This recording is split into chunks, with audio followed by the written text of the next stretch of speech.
Fala, afiliados, vocês estão vivos? No vídeo agora nós vamos falar um pouquinho sobre agir e poder, né? Sobre campos de investigação. Os termos e habilidades a serem desenvolvidos são os valores, aquilo que nós consideramos importante, ser e dever ser. Reconhecer que o agir humano é de natureza valorativa, que concede valor às coisas, né, dá importância às coisas.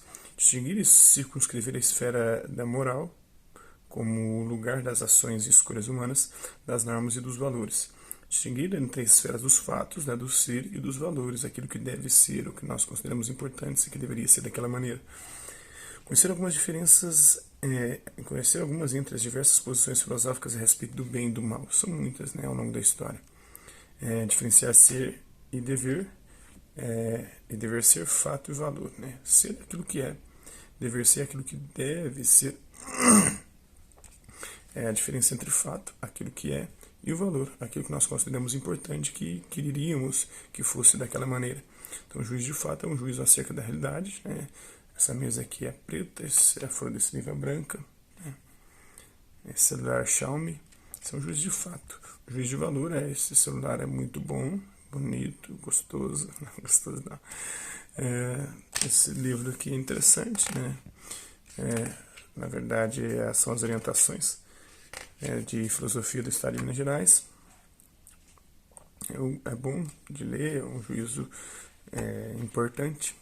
Qual a diferença entre dizer que algo é assim e que algo deve ser assim? Quando você diz que algo é assim, você está fazendo um juízo de fato. Quando você diz que algo deve ser assim, você está fazendo um juízo de valor. Né? Seguir a natureza pode ser uma regra moral? Para algumas correntes filosóficas, sim. Como o estoicismo, por exemplo, diz que a gente tem que viver segundo a natureza. E essa é a fonte da felicidade. As convenções humanas são um prolongamento ou uma ruptura com a natureza? Há controvérsias nisso aí, né? Porque a natureza humana, a cultura, que seria a natureza humana, é uma espécie de prolongamento, né? E ao mesmo tempo ruptura com a natureza. É um prolongamento porque é uma sofisticação da natureza, e é uma ruptura porque começa a seguir coisas que não se fazem no reino animal, na natureza animal, né? A moral é uma questão de sentimento? Às vezes, né? A moral para o Adam Smith, para David Hume, é uma questão de sentimento. Já para outros filósofos, não. Falar sobre universalidade e relatividade dos valores. Os valores, eles são universais ou relativos? Existem alguns valores que eu acho que precisam ser universais e outros devem ser relativos.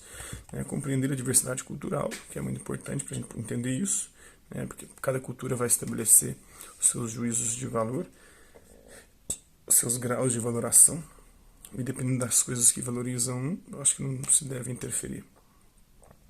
Precisa analisar criticamente o etnocentrismo, ou seja, a crença de que uma etnia, uma cultura é superior às outras, o que aconteceu muito durante boa parte da história recente, né, da modernidade para cá, com os europeus, o eurocentrismo, a crença de que a Europa era superior, que tinha desenvolvido a ciência, a filosofia e tudo mais, em detrimento das outras formas culturais de manifestação da humanidade em outros lugares do mundo. Confrontar as posições universalistas e relativistas em relação aos valores. Eu acho que alguns princípios, né, como o princípio o direito à vida, a vida como algo importante. Aí é outra coisa a questionar, mas é importante em qualquer situação e circunstância. A vida no útero, será que ela é importante? Entra a questão do aborto, né, que é complicado. Tem a questão da uma prática cultural na África, que é a cauterização do clitóris das mulheres. Será que isso é legal? É importante ou não? Será que esse tipo de cultura deve ser respeitada? Então entra aí o universalismo, o relativismo, a questão do bem e do mal, do belo e do feio. A questão do bem e do mal, para o Nietzsche, é relativa, né? Para além do bem e do mal. Ele quer superar essas noções que criam essa dicotomia e separam o mundo em bem e mal. Precisa a gente estar para além disso, não limitado a essas visões que reduzem a nossa percepção da realidade. E o belo e o feio também é a mesma coisa, né? O que é beleza, né? Vai depender da questão cultural. Mas eu acredito que existe uma beleza universal e um bem universal, mas que são muito complicados de ser estabelecidos pelo ser humano. Agora já não sei como dizer, eu dizer como é esse bem e esse belo universal. As noções de certo e errado são universais ou relativas aos costumes? Acho que tem um pouco de universais relativos aos costumes, né? Pode-se condenar um costume de alguma cultura em nome da humanidade? Eu acredito que sim. como eu disse, essa prática cultural na África islâmica de cauterizar o clitóris das mulheres, eu acho que isso aí é ruim, né? Outras culturas que têm a prática também da condenação, a pena de morte, a pena por apedrejamento, a perseguição de homossexuais, essas coisas aí, eu acho que não dá para aceitar, não, né? Como costume de uma cultura que deve ser respeitada. Temos falado em cultura ou em culturas? Em culturas. Tem a cultura humana e tem as culturas humanas espalhadas ao redor do nosso planeta. Tem cultura e culturas, né? Cultura é tudo aquilo que é produzido pelo ser humano. E culturas são as formas como cada ser humano, cada grupo humano, cada sociedade humana produziu sua cultura ao longo do planeta. Há culturas superiores umas às outras. Superior não, né? Há culturas diferentes. Algumas culturas têm alguma coisa mais interessante do que outras, mas não quer dizer que é superior. É possível querer o mal? Aí entra a questão de Sócrates, né? Sócrates dizia que ninguém faz mal por maldade. Será? Eu não sei, né? Depende. Se interpretar o bem e o mal como absolutos, talvez é possível, sim. Agora, se você interpretar o bem e o mal como relativo, eu acredito que não, porque o que é mal para um pode não ser mal para outro, né? Aí vai depender. O bem e o mal dependem da perspectiva de quem os define? Em parte, sim. Né? Em parte, sim. Há uma beleza universal? Acredito que sim. Mas também há uma beleza cultural. Liberdade e determinismo, né? Refletir sobre as condições do agir humano. Compreender e analisar o conceito de liberdade, que é o poder de escolha, isso em sua relação com o conceito de determinismo, que é onde não há poder de escolha, que nós somos determinados, seja por Deus ou pela natureza. Compreender que a liberdade humana se exerce em meio às determinações da natureza, ou daqueles que creem da onisciência divina, né? Confrontar as concepções filosóficas que negam a existência de um livre-arbítrio. Tem muitas, né? Em especial as mecanicistas, deterministas, negam a existência de um livre-arbítrio com aqueles que o afirmam e outros que defendem, né, o livre-arbítrio, como Agostinho Sartre. Fala de liberdade, nisso somos livres ou determinados por fatores como genética, ambiente. Acho que a genética e ambiente influenciam bastante nas nossas escolhas, mas não só. Acho que tem um componente aí de um poder de escolha, sim, mesmo diante de caracteres genéticos e ambientais, a gente pode se ir contra eles, né? A liberdade é a ausência de coações? Não. A liberdade é o poder de escolha mesmo diante das coações. As coações, seja do ambiente, da sociedade, da genética. A liberdade é a ausência de lei? Não. A lei justamente é o império da liberdade. Só onde há lei há liberdade, porque aí a lei restringe a nossa liberdade, impede com que com a nossa liberdade a gente tire a liberdade dos outros e tem a nossa própria liberdade ameaçada pelos outros. Uma pessoa que não é livre pode ser responsabilizada por seus atos? Aí entra a questão dentro da ética e da moral, não. A pessoa que não é livre não pode ser responsabilizada pelos seus atos. E tem muitas categorias de pessoas, por exemplo, quem tem síndrome de Down, dependendo do grau, ali não pode ser responsabilidade pelos seus atos, né? E várias patologias psíquicas, psiquiátricas acabam limitando a liberdade do indivíduo e, consequentemente, a capacidade de responder pelas suas escolhas, pelos seus atos. Os desejos de paixões limitam a nossa liberdade, muitas vezes escravizam. Nós nos tornamos escravos dos nossos desejos, das nossas paixões e perdemos o nosso poder de escolha diante das circunstâncias. Podemos ser ao mesmo tempo livres e apaixonados? Sim e não, né? Porque a paixão nos aprisiona, nos escraviza. Compreender que o agir ético é indissociável da relação consigo mesmo e com os outros, né? O sentimento da liberdade garante sua existência? Só se sentir livre garante que você é livre? Não. É muito mais do que isso. É um poder, de fato, objetivo de escolha. Quem obedece a si mesmo é livre? Geralmente sim, né? Agora tem gente que é escravo de si mesmo, dos seus desejos, suas paixões, suas vontades, né? E aí não é livre. Aí está obedecendo a si mesmo, suas pulsões, mas está sendo escravo dessas pulsões. Somos livres mesmo dentro de uma prisão. Passar de sim, é possível sempre escolher. Mesmo dentro de uma prisão. Ali é possível também fazer escolhas. Um bandido pode escolher, dentro da prisão, se tornar um criminoso ainda mais gabaritado.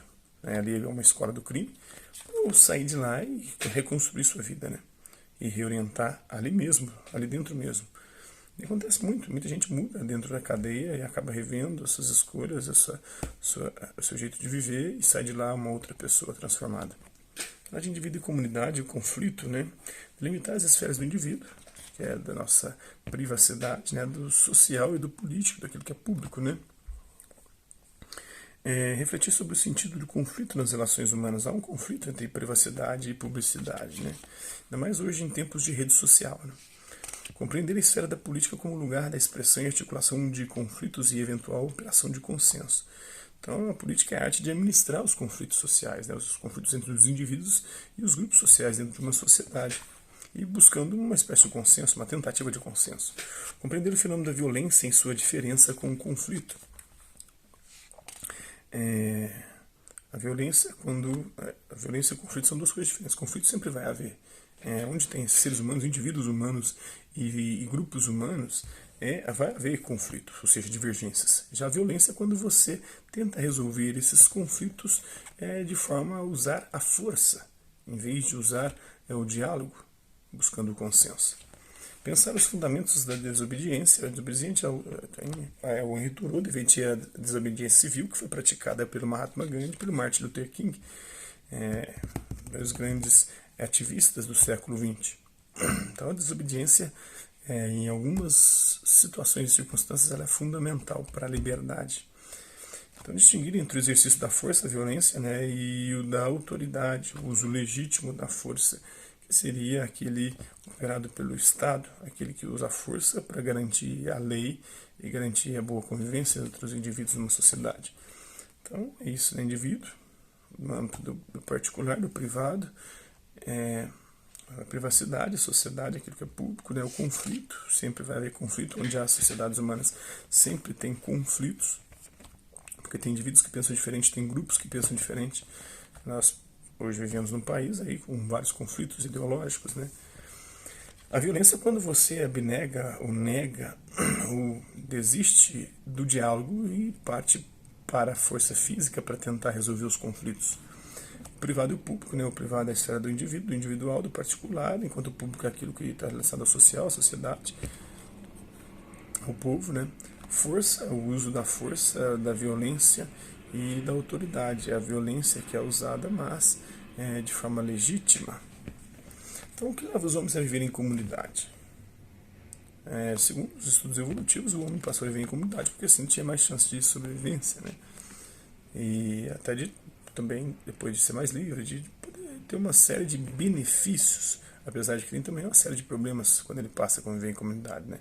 O que significa dizer que o ser humano é um animal político? Significa que ele é um animal social, que estabelece relações de poder. É possível viver sem conflito?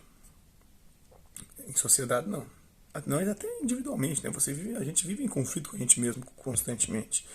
O conflito não é necessariamente ruim, não. O conflito, pelo contrário, é uma oportunidade de crescimento, de reelaborar, de repensar, de chegar a um consenso, a uma forma diferente de agir e de pensar. É possível lutar por direitos sem enfrentar o conflito de interesses? Não. Sempre haverá conflitos de interesses. Hoje nós estamos vivendo isso no nosso país, né?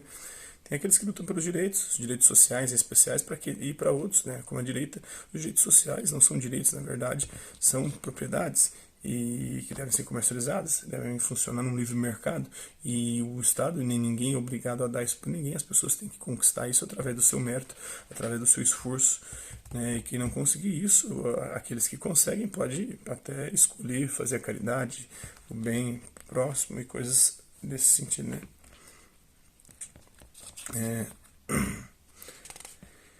O homem é um animal violento? Sim, por natureza e por influência da sociedade, do ambiente. O homem é um animal violento, sim. A violência é anterior à vida em sociedade? Acredito que sim. Antes da gente viver em sociedade civil, sociedade organizada, antes do Estado, já existia violência. O ser humano, assim como os animais e as outras seres da natureza, são violentos. Eu não sei se a violência é deliberada, né? Aquela consciente, aquela que quer causar a dor no outro pela dor, não sei se assim, mas que a violência anterior à vida da sociedade, com certeza, porque a gente pode ver isso no mundo do reino animal. É possível justificar algum tipo de violência?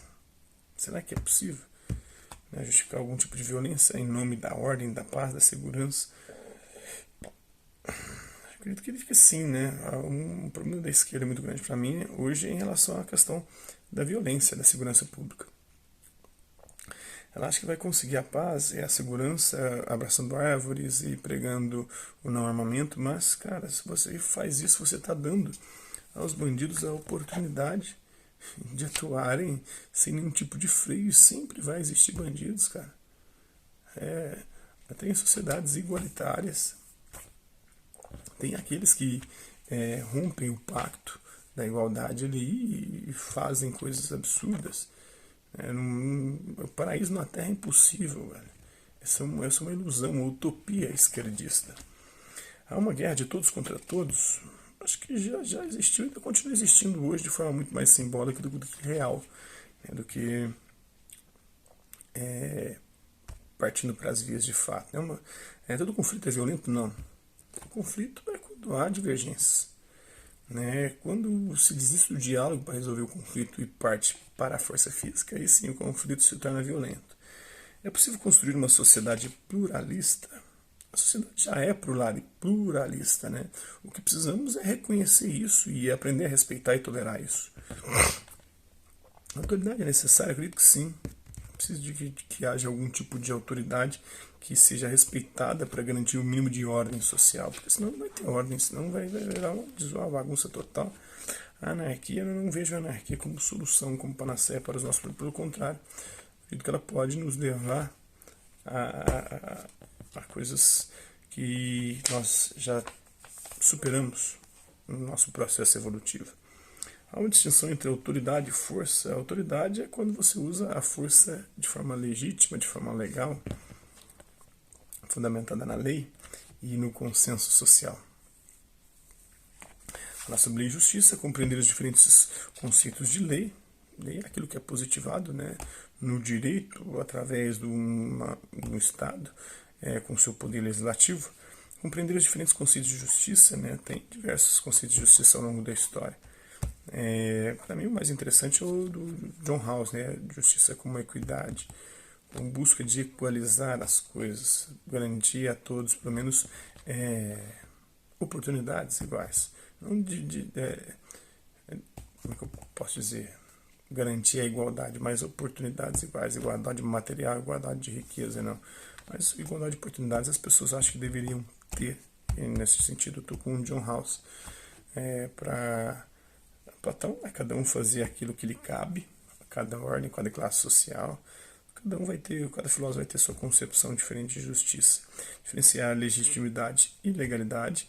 Legalidade é aquilo que está de acordo com a lei, legitimidade é aquilo que está de acordo com o bem e o mal, o certo e o errado, o que a sociedade entende por isso, né, que tem amparo social para se efetivar. Por exemplo, a escravidão já foi legal, mas será que era legítimo? Era legítima? Tudo que é da lei é justo e legítimo? Não, acredito que não. As leis, elas são extremamente arbitrárias e em alguns aspectos elas mais atrapalham do que resolvem as contendas dos conflitos humanos. Compreender as diferentes formas de poder nas sociedades humanas. Existem várias formas de poder, né? O poder do homem sobre a natureza, o poder do homem um sobre o outro, e dentro desses poderes tem poder econômico, poder ideológico, poder político e vários outros, né? Falar de lei, justiça, interesse e bem comum, né? Lei é aquilo que está positivado no direito. Justiça, aí vai depender, eu prefiro o conceito de justiça como equidade, como buscar equalizar e dar oportunidades iguais às pessoas. Acho que a sociedade deveria buscar garantir isso. O interesse e bem comum, né? O interesse geralmente está relacionado com o individual, enquanto o bem comum está relacionado àquilo que é mais público, né? Social. Legitimidade tem a ver com o que é justo, com o que é bom, o que é o bem, o que é o certo, o que é correto. E o poder é aquilo, é a capacidade de exercer sua força sobre algo ou alguém. É possível viver sem lei? É possível, né? Mas a sua vida não estará garantida. A lei é que garante o direito à vida, né? O direito à liberdade, o direito à propriedade. A lei reprime os indivíduos, sim. A lei constrange e impede com que a gente muitas vezes siga os nossos impulsos, nossos instintos, que em boa parte das vezes são violentos. A lei é contrária aos interesses e desejos? Às vezes sim. Às vezes ela vai contra os nossos interesses, contra os nossos desejos, até contra o bem comum ela vai também. As leis são convenções humanas? Também. Né? Tem os positivistas, né, os positivistas jurídicos que defendem que são convenções humanas, enquanto tem os naturalistas, né, os justnaturalistas que defendem que não, que a lei vem de uma ordem natural das coisas. É legítimo opor-se à lei? Dependendo da lei, sim. Se a lei for injusta, se a lei for incorreta, se ela for errada, se ela representar uma ameaça, se ela representar alguma contradição, ela deve sim ser oposta, ser criticada, ser até deslegitimada ou tornada ilegal, né? Justiça e liberdade são incompatíveis? Não. A justiça é justamente para garantir liberdade, e a liberdade é uma forma de justiça, né? Justiça é tratar todo mundo igualmente. Tratar os iguais de forma igual e os desiguais de forma desigual. Eu penso que isso seria justiça. E dar a todos oportunidades iguais. Ou buscar o máximo possível se aproximar disso. Existe uma justiça divina? Para quem tem fé, acredito que sim. Eu, particularmente, não acredito em justiça divina, né? Nem nesse mundo, nem em outro. Pelo menos nessa bíblica, né, que vai castigar a gente. Se houver um mundo posterior, se Deus é amor, acredito que não vai ter condenação. Pelo contrário, Deus vai nos entender. Vai nos entender, vai entender as nossas escolhas, vai entender o que nos levou a ser quem a gente foi, né? Então, para mim, se Deus é amor, como prega a religião, essa justiça divina não vai ser como muita gente prega por aí, né? Mandando todo mundo para o inferno, geral, só 144 mil indo para o céu. Todas as leis são justas? Não, nem toda lei é justa, né? Pelo contrário, tem leis que são injustas, ilegítimas, incorretas, erradas. A sociedade pode determinar o que o indivíduo deve fazer? Depende, né? Depende, ela pode determinar, desde que isso não fira de tal maneira a individualidade que lhe o descaracterize. E de tal maneira que também a sociedade não possa ser prejudicada por isso, né? O Estado existe para garantir a liberdade do indivíduo? Sim e não, né? Ele existe para limitar a nossa liberdade, mas ao mesmo tempo para garanti-la. E às vezes ele até tolhe a nossa liberdade, ele tira a nossa liberdade. A política é sempre uma luta pelo poder? Eu acredito que sim. A política sempre luta pelo poder. E muita gente usa a justificativa de que é buscando o bem comum, mas na verdade está lutando por poder ali. Igual a esquerda diz que está pensando no bem comum, mas na verdade está lutando pelo poder. O Lula quer o poder novamente, assim como o PT e a esquerda de forma geral. E o Bolsonaro dizia que ele que tinha a visão correta sobre o que é o bem comum, né, sobre segurança pública, uma série de outros fatores, e por isso ele, em nome desse bem comum, ele queria governar o nosso país para devolver o Brasil aos brasileiros. Na verdade, ele não está pensando no bem comum, ele